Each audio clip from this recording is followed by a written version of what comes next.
तो वहीं कमलनाथ के दिल्ली आवास पर भगवा झंडा फिर से लगा हुआ दिखाई दे रहा है। कल शाम और आज सुबह भी ये झंडा नजर नहीं आ रहा था, लेकिन इससे पहले भगवा झंडा लगा था। जैसे ही हमने बताया फिर से लग चुका है और कमलनाथ के आवास पर झंडे की बानगी कुछ इस तरह से देखी जा सकती है। आप 3 तस्वीरों में देख सकते हैं, रविवार दोपहर, सोमवार सुबह और सोमवार दोपहर की। तो इस झंडे के सियासी मायने बहुत कुछ हैं। 4 दिनों से देखिए कमलनाथ और नकुलनाथ, जो एकमात्र सांसद है कांग्रेस के छिंदवाड़ा से, वो दिल्ली में डटे हुए हैं, दिल्ली में जमे हुए हैं। चर्चाओं का बाजार गर्म है। हालांकि गाएं बगाएं कमलनाथ के समर्थकों की तरफ से बयान सामने आ रहा है। कभी सज्जन वर्मा कह रहे हैं कि आज और कल तो कांग्रेस में, परसों का पता नहीं। और फिलहाल जो लेटेस्ट बयान सामने आया है, उस बयान के तहत ये माना जा रहा है कि जिस कॉन्फिडेंस से कमलनाथ के समर्थक कह रहे हैं कि अब कमलनाथ कहीं नहीं जाने वाले हैं। अगर कहीं नहीं जाने वाले हैं तो वो खुलकर सामने क्यों नहीं आ रहे हैं, इन अटकलों पर विराम क्यों नहीं लगाते, ये भी अपने आप में बड़ा सवाल है।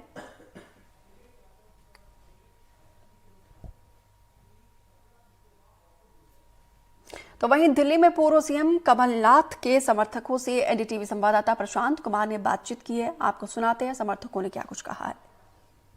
कांग्रेस के कद्दावर नेता और मध्य प्रदेश के पूर्व मुख्यमंत्री कमलनाथ भारतीय जनता पार्टी में शामिल होंगे या नहीं होंगे, ये सवाल पिछले 2-3 दिनों से न सिर्फ मध्य प्रदेश की राजनीति में बल्कि देश की राजनीति के लिए भी एक यक्ष प्रश्न बना हुआ था।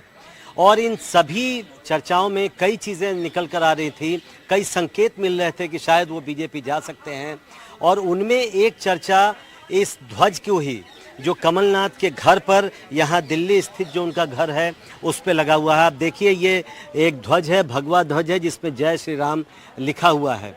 इस पर चर्चा तब शुरू हुई जब 2 दिनों पहले ये कमलनाथ मध्य प्रदेश से अचानक दिल्ली के लिए रवाना हुए और अपने दिल्ली वाले घर पर पहुंचे। और हम लोग भी जब पहुंचे, पूरी मीडिया पहुंची, तो सबकी नज़र पड़ी इस भगवा ध्वज पर जो उस दिन लहरा रहा था और जय श्री राम लिखा हुआ था। तब लोगों को शक हुआ कि क्या ये एक संकेत तो नहीं है कि कांग्रेस से बीजेपी में कमलनाथ जाने वाले हैं।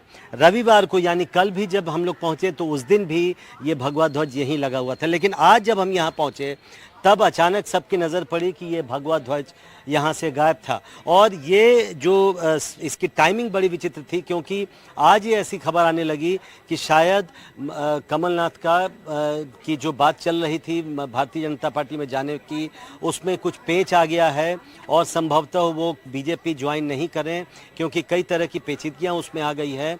और अभी तक इस मामले को लेकर बात फाइनल नहीं हुआ है और अभी बातचीत भी नहीं आगे बढ़ पाई है, क्योंकि उसमें कई तरह की और बातें सामने आ गई हैं।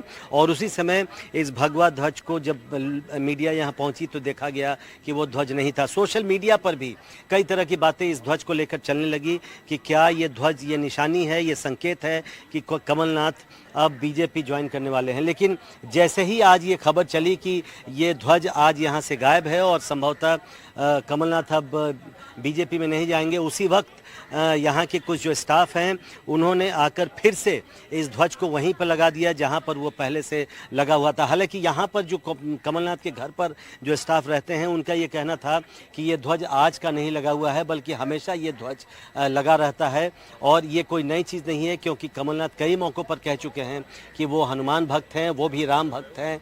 और ये चर्चा भी चली कि कमलनाथ आने वाले दिनों में अयोध्या जाएंगे रामलला का दर्शन करने। तो राजनीति तो चल ही रही थी, लेकिन इस तरह की तस्वीरें भी इस पूरे प्रकरण में देखने में मिली और जिसको लेकर न सिर्फ राजनीतिक गलियारों में बल्कि सोशल मीडिया पर भी चर्चा तेज हो गई। नई दिल्ली से कैमरामैन सुशील राठी के साथ प्रशांत, एनडीटीवी।